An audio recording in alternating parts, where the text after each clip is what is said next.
Coolant tubes हैं और ये जो मशीन है ये अभी 90 डिग्री के कोण पर घूम कर इन कूलेंट ट्यूब्स के साथ अलाइन करेगी। फिलहाल ये आज की पहली चैनलिंग करने वाली है। इनमें से हर एक का मकसद यहाँ एक खास टेम्परेचर को बनाए रखना है। ये टेम्परेचर कितना होगा, मैं इस बारे में कुछ जानना चाहता हूँ। अगर आप अंदर ध्यान से देखें तो बाहर की तरफ एक प्लग लगा हुआ है, इसे हम सीलिंग प्लग कहते हैं या क्लोजर प्लग। इन ट्यूब्स के अंदर करीब 300 डिग्री सेंटीग्रेड टेम्परेचर होता है और जो प्रेशर होता है वो होता है करीब 100 kg पर सेंटीमीटर स्क्वायर। जहाँ तक इस प्लांट में रिफ्यूलिंग का सवाल है, हम सीलिंग प्लग को 7000 बार निकाल और वापस लगा चुके हैं, यानी कुल 14000 बार हम इसे खोल चुके हैं और बंद कर चुके हैं, यानी ये काफी सेफ है। और जहाँ तक भारत के कुल न्यूक्लियर प्लांट का सवाल है, हम इस ऑपरेशन को करीब 70000 बार अंजाम दे चुके हैं, यानी हम इतनी एक्सपर्टीज डेवलप कर चुके हैं। और आखिरकार इतनी सारी न्यूक्लियर एनर्जी अब पहुंचती है इस मैमथ टरबाइन रूम में।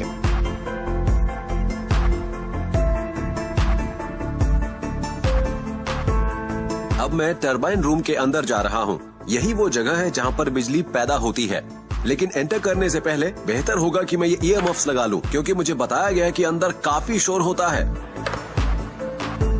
All set.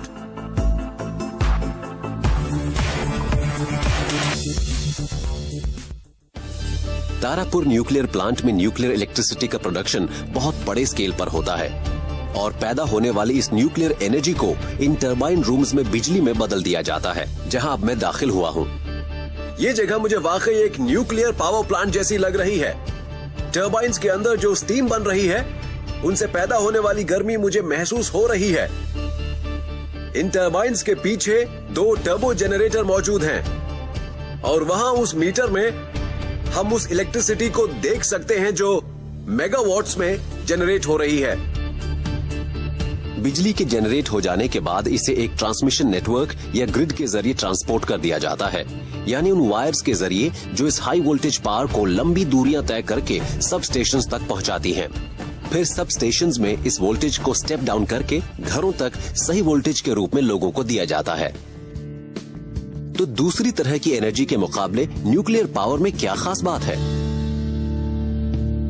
जो न्यूक्लियर पावर होती है वो लोकेशन न्यूट्रल होती है। इसका मतलब है कि फ्यूल की अवेलेबिलिटी को ध्यान में रखे बिना न्यूक्लियर पावर प्लांट को कहीं भी लगाया जा सकता है।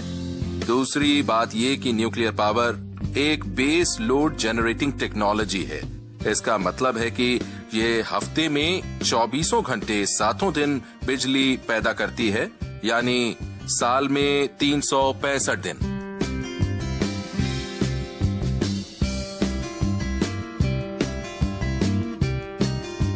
फिलहाल थर्मल एक बेस लोड स्टेशन के तौर पर काम कर रहा है, जबकि कोयले और पेट्रोलियम जैसे रिसोर्सेज बड़ी तेजी से खत्म हो रहे हैं। दूसरी तरफ अगर आप सोलर और विंड पावर जैसे रिन्यूएबल रिसोर्स को देखें तो वो रुक रुक कर बिजली मुहैया कराते हैं, तो उन्हें बेस लोड स्टेशन नहीं कहा जा सकता है। तो न्यूक्लियर पावर के मामले में भारत कहाँ ठहरता है? भारत में 4 दशक से भी अधिक से सुरक्षित न्यूक्लियर पावर जनरेशन हो रहा है। हम प्रेशराइज्ड हैवी वाटर टेक्नोलॉजी में महारत हासिल कर चुके हैं। हमें डिजाइनिंग, कंस्ट्रक्शन और ऑपरेशन में काफी क्षमता हासिल है और वर्ल्ड क्लास स्टैंडर्ड्स के मामले में हम अपनी योग्यता दिखा चुके हैं। हमारा एक रिएक्टर तो लगातार 750 दिन से भी ज्यादा तक काम करता रहा है। दुनिया के रिएक्टर्स में इसने दूसरी सबसे लंबी ऑपरेशन ड्यूरेशन का रिकॉर्ड बनाया है, जो इस क्षेत्र में एक बड़ी बात है। तो ये बात दिखाती है कि हमारी कॉम्पिटेंसी वर्ल्ड क्लास है। मैन्युअल का ध्यान रखो और ऊपर देखो। लेकिन वर्ल्ड क्लास कोई इत्तेफाक से नहीं बन जाता।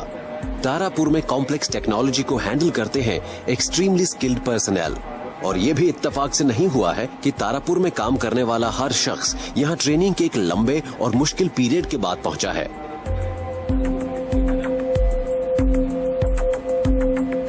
बिजली बनाने के हिसाब से ये न्यूक्लियर रिएक्टर एक बहुत बड़ी यूटिलिटी है। अगर आप कोई न्यूक्लियर प्लांट चला रहे हो तो उसे सेफ और सिक्योर तरीके से चलाना एक बहुत बड़ी रिस्पॉन्सिबिलिटी है और हम इसका ध्यान रखते हैं।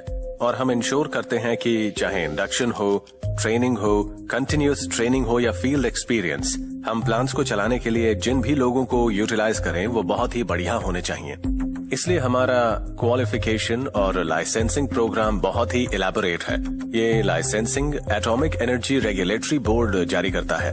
मोटे तौर पर ये 3 अलग अलग लेवल्स पर रिक्रूटमेंट करता है और ये हैं टेक्नीशियंस, सुपरवाइजर्स और साइंटिफिक ऑफिसर्स। रिटन एग्जाम में शॉर्ट लिस्टिंग के बाद इनका इंटरव्यू होता है और इंटरव्यू क्लियर होने के बाद आपको रिगरस ट्रेनिंग प्रोग्राम में शामिल किया जाता है। जिस तरह से ब्रीदिंग जरूरी है जिंदा रहने के लिए, उस तरह से ये ट्रेनिंग भी बहुत ही जरूरी है इस न्यूक्लियर पावर स्टेशन को ठीक तरह से चलाने के लिए। देखिए, लाइसेंस मिलने का मतलब ये नहीं होता कि आप लापरवाही बरतें। आप प्लांट को ऑपरेट करते रहें। कोई लाइसेंस्ड कंट्रोल इंजीनियर होने के बावजूद आपको 3 साल के बाद फिर से क्लियर करना होता है और ये प्रोसेस चलता रहता है। यानी हर 3 साल के बाद आपका रिक्वालिफिकेशन होता है। इस जगह पर ये लोग प्रोफेशनल बनते हैं। सिमुलेटेड कंडीशंस में इन लोगों को ऐसी सिचुएशंस झेलनी पड़ती हैं जो शायद इन्हें प्लांट में अपने टेन्योर के दौरान ना झेलनी पड़े। लेकिन यहाँ मिली अपनी जबरदस्त ट्रेनिंग के बल पर ये भविष्य में किसी भी स्थिति के लिए तैयार हो जाते हैं। ट्रेनीज को जिस कंट्रोल रूम में काम करना होगा, ये उसकी एक सटीक वर्किंग रेप्लिका है। यहाँ हम प्लांट के रोजमर्रा के आम ऑपरेशन कर रहे हैं जो नॉर्मल ऑपरेशंस हैं। फिर इनफ्रीक्वेंट ऑपरेशंस होते हैं, वो ऑपरेशंस आमतौर पर नहीं होते। इसके अलावा हमारे कुछ इमरजेंसी ऑपरेशंस भी होते हैं और हम इन सभी चीजों के बारे में ट्रेनिंग भी देते हैं। ये है एक इनफ्रीक्वेंट ऑपरेशन जिसमें इन्हें किसी लाइव सिस्टम में हिस्सा लेने का मौका नहीं मिलता, तो हम सीक्वेंस सिमुलेट करते हैं और ये लोग हालात के हिसाब से एक्शन करते हैं जो भी सिनेरियो होता है। जब भी हम इन्हें कोई एक्सरसाइज देते हैं तो हम इन्हें इवैल्यूएट करते हैं 9 पैरामीटर्स पर। वो पैरामीटर्स भी सेट किए जाते हैं। पैनल पर उनका ध्यान, उनका शुरुआती रिएक्शन, सब्सिक्वेंट मैनुअल एक्शन, इनका टीम वर्क और प्रोसीजर का पालन करना। आज हम एक एक्सरसाइज करेंगे क्लास 4 फेल्यूर का। And your roles I will just define.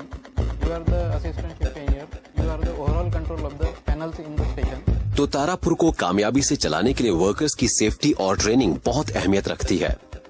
भले ही न्यूक्लियर पावर दूसरे सोर्सेस ऑफ पावर के मुकाबले ज्यादा फायदेमंद है, फिर भी लोग इसे लेकर चिंता में रहते हैं।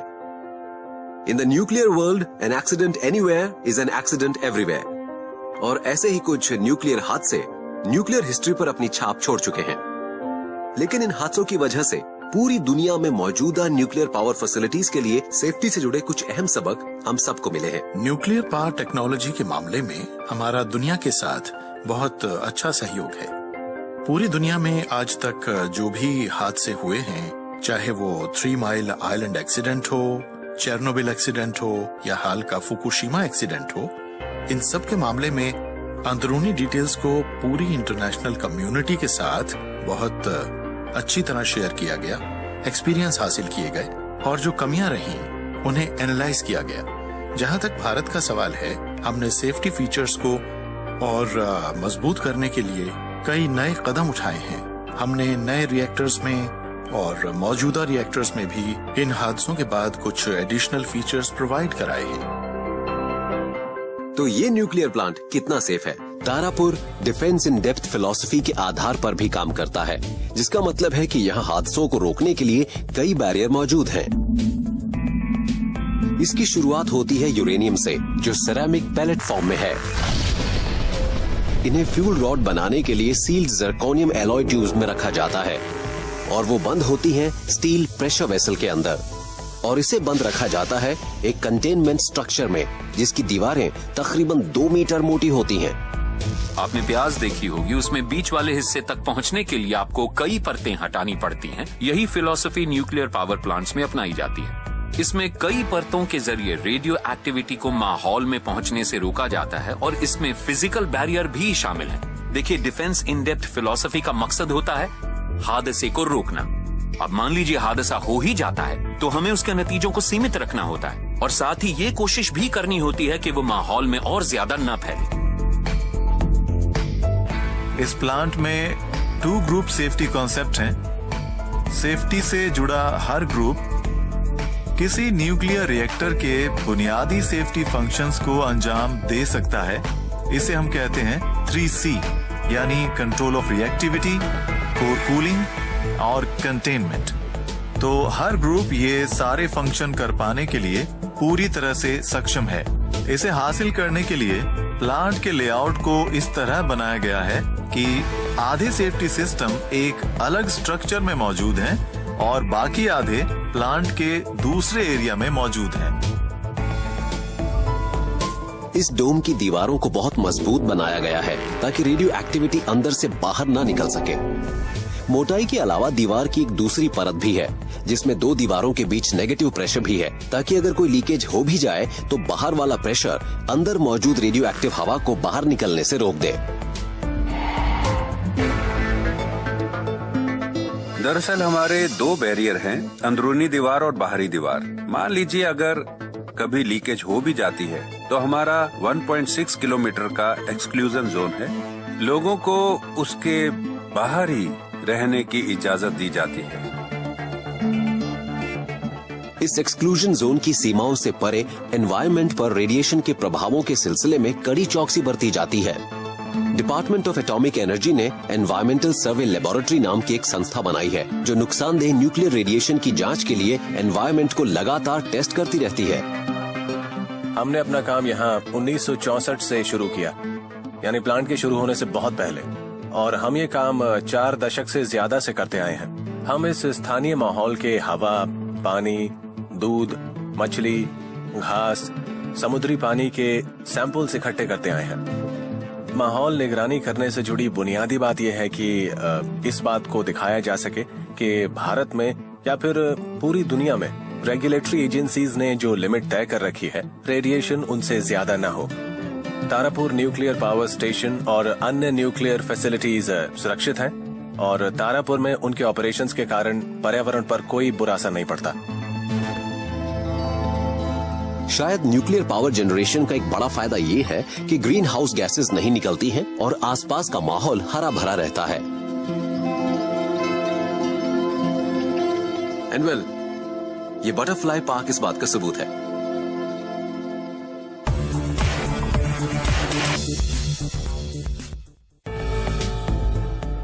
मैं न्यूक्लियर रिएक्टर बिल्डिंग के अंदर जा चुका हूं जहां न्यूक्लियर एनर्जी बनती है और टरबाइन रूम में भी जहां बिजली बनती है। लेकिन अभी मुझे एक इलाका और देखना है, स्पेंट फ्यूल बे एरिया। जब न्यूक्लियर रिएक्टर फ्यूल बंडल्स को डिस्चार्ज कर देता है तो उनका क्या होता है? उसका जवाब हमें शायद यहाँ मिलेगा, है ना? ये टैप्स 3 के लिए हमारा स्टोरेज है, तो आइए देखते हैं।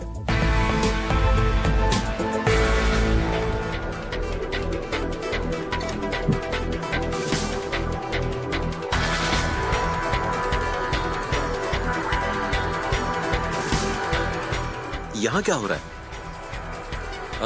ये टैप्स 3 के लिए हमारा main spent fuel storage pool है और टैप्स 4 के लिए भी ऐसा ही एक पूल है। इस पूल में हम अपने इस्तेमाल हो चुके फ्यूल को 10 साल तक स्टोर करके रख सकते हैं। आप इस बड़े पूल की बात कर रहे हैं? हाँ, बड़े पूल की। और ये वाले? ये छोटे पूल रिसीविंग बेस हैं। जब फ्यूल यानी डिस्चार्ज फ्यूल चैनल से आता है फ्रॉम द रिएक्टर, हाँ रिएक्टर से, तो ये जोड़ों में आता है। इसके 2 बंडल आते हैं, हम उन्हें यहाँ रिसीव करते हैं और फिर उन्हें बड़े पूल में पुश कर देते हैं। फिर उन्हें उन स्टोरेज ट्रेज में रखा जाता है। आप वहाँ जो देख रहे हैं वो ट्रेज है, तो हम उन्हें वहाँ स्टोर करके रखते हैं। ये पानी कूलिंग और शील्डिंग दोनों कामों के लिए। तो ये रेगुलर वाटर है या कुछ और है? ये डीएम वाटर है। डीएम का ये मतलब? डीमिनरलाइज्ड वाटर होता है। हम पानी की प्योर केमिस्ट्री को कायम रखते हैं। ये खास पानी नहीं होता है, ये नॉर्मल पानी ही होता है। ओके, तो क्या हम इसे नजदीक से देख सकते हैं? हाँ। पिछले कुछ वर्षों के दौरान फ्यूल के जो बंडल इस्तेमाल किए गए हैं उन्हें 9 मीटर से भी ज्यादा गहरे और डीमिनरलाइज्ड वाटर से भरे इस बड़े से पूल में रखा जाता है। जब किसी फ्यूल बंडल को हटाया जाता है तो उसमें से गर्मी और रेडिएशन निकल रहा होता है, तो बंडल को ठंडा करने और रेडिएशन को रोकने के लिए इसे पानी के इस पूल में रखते हैं जिसे कहा जाता है स्पेंट फ्यूल स्टोरेज बे। इन्हें कम से कम 4 साल तक ठंडा किया जाता है, उसके बाद इन्हें रीप्रोसेसिंग के लिए भेजा जा सकता है। ये है स्पेंट फ्यूल रिसीविंग बे जिसके बारे में मैंने ऊपर आपको बताया था। आज सुबह हमने एक चैनल L11 को रिफ्यूल किया है। ओके। तो उस चैनल के ऐसे एक स्पेंट फ्यूल बंडल को डिस्चार्ज किया जा रहा है। तो अभी आप एक ऐसे स्पेंट फ्यूल बंडल को देखेंगे जिसे अभी 2-3 घंटे पहले ही रिफ्यूल किया गया था। तो ये इस रिसीविंग बे से स्टोरेज बे में जाएगा। हमें सिर्फ एक ही चीज बचा रही है, वो है ये शील्डिंग, यानी ये जी, पानी। पानी हमें बचा रहा है। ये एक बहुत ही बढ़िया रेडिएशन शील्ड है और साथ ही ये फ्यूल बंडल की जबरदस्त गर्मी को भी जज्ब कर लेता है। तो ये एक तरह से फ्यूल बंडल को ठंडा भी कर रहा है और शील्डिंग भी कर रहा है। इसका मतलब आप वाटर टेम्परेचर को भी मेंटेन करके रखते होंगे। हम पानी के टेम्परेचर और उसकी गहराई दोनों को कायम रखते हैं। आप देख सकते हैं कि यहाँ पानी 5.5 मीटर गहरा है, यानी यहाँ इसकी इतनी गहराई है। और ये पानी इतना साफ है कि फर्श पर पड़ी हर चीज एकदम साफ साफ नजर आ रही है। अब एक क्रिटिकल क्वेश्चन, इस पानी के ग्राउंड वाटर या किसी और सोर्स ऑफ वाटर के साथ मिलने के कितने चांसेस होते हैं, ये मैं जानना चाहता हूँ। ये चांस तो ना के बराबर है। इस सिस्टम को इस तरह से डिजाइन किया गया है कि ऐसा नहीं हो सकता है। वहाँ आपको SS प्लेट्स नजर आ रही होंगी। SS का मतलब? SS यानी stainless steel plates. Okay, no secret service. यहाँ स्टेनलेस स्टील की 304 प्लेटें हैं और इस पूरे पूल में ये प्लेटें लगी हुई हैं और एक लेयर के पीछे प्लेटों की एक और लेयर भी है। इसके अलावा दूसरे सिस्टम्स भी हैं। यहाँ फर्श को 5 मीटर तक वाटरप्रूफ भी किया गया है और साथ ही वाटरप्रूफिंग ट्रीटमेंट भी हुआ है। यानी हम इसे एक बहुत ही मजबूत वॉल्ट कह सकते हैं, right? हाँ, ये बहुत मजबूत है। हमने इसे लेकर बहुत सारे क्वालिटी एश्योरेंस चेक्स किए हैं और इनमें वैक्यूम बॉक्स टेस्टिंग और DPT वगैरह भी शामिल है ताकि इसमें से कुछ लीक ना हो सके। स्पेंट फ्यूल बंडल्स इस तरफ से बाहर आते हैं। तो हमें बंडल नजर आएंगे? हाँ, हमें वो बंडल नजर आएंगे जिन्हें या तो हमने रिफ्यूल किया है या जिन्हें सुबह चैनल से डिस्चार्ज किया गया है। मैंने तो कभी सपने में भी ये नहीं सोचा था कि मैं अपनी आंखों के सामने इस तरह का न्यूक्लियर ट्रांसफर होता देखूंगा। वो है स्पेंट फ्यूल बंडल्स। मैं एक सवाल और पूछना चाहूंगा, मुझे जो नजर आ रहा है वो क्या शेल है या फिर वो असली फ्यूल है? ये असल में फ्यूल है। आप फिलहाल देख सकते हैं कि स्पेंट फ्यूल बंडल पर कुछ नीलापन सा नजर आ रहा होगा। यानी इनका कलर ही सिर्फ ब्लू नहीं है, इनकी चमक भी ब्लू है। It's like emitting light. जी, इसे कहते हैं सेरेंकोफ लाइट। ये किसी स्पेंट फ्यूल बंडल की एक खास पहचान होती है। एक्चुअली इस वाटर मीडियम में इन रेडियो एक्टिव पार्टिकल्स की जो रफ्तार होती है इस मीडियम में लाइट की रफ्तार से ज्यादा है। इसी वजह से ये नीला रंग दिख रहा है। और इसकी खोज की थी सेरेंकोफ नाम के एक वैज्ञानिक ने, तो इसे ये नाम मिल गया। तो किसी थर्मल पावर प्लांट में कोयला दोबारा इस्तेमाल नहीं हो सकता, लेकिन एक न्यूक्लियर पावर प्लांट में स्पेंट फ्यूल दोबारा इस्तेमाल किया जा सकता है। तो जब हम इस्तेमाल हो चुकी इन यूरेनियम फ्यूल रॉड्स को यहाँ पर आते देखेंगे तो उन्हें इन केसेस में स्टोर किया जाएगा।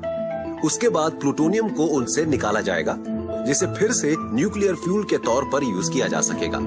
भारत का न्यूक्लियर प्रोग्राम 3 स्टेज वाला है, जिसका सपना इंडियन न्यूक्लियर प्रोग्राम के पितामह डॉक्टर होमी भाभा ने देखा था। स्टेज 1 में नेचुरल यूरेनियम का इस्तेमाल बिजली पैदा करने के लिए फ्यूल के तौर पर होता है। इसके अलावा प्लूटोनियम 239 भी पैदा होता है। स्टेज 2 में प्लूटोनियम 239 को थोरियम के साथ बिजली पैदा करने के लिए फ्यूल के तौर पर इस्तेमाल किया जाएगा। इसके अलावा U233 को भी पैदा किया जाएगा। स्टेज 3 में यूरेनियम 233 के साथ थोरियम का इस्तेमाल बिजली पैदा करने और ज्यादा यूरेनियम 233 जनरेट करने में होगा। न्यूक्लियर पावर जनरेशन के मामले में एक खास बात यह है कि प्लांट को लगातार चलाया जा सकता है और बिजली बिना किसी बाधा के पैदा हो सकती है।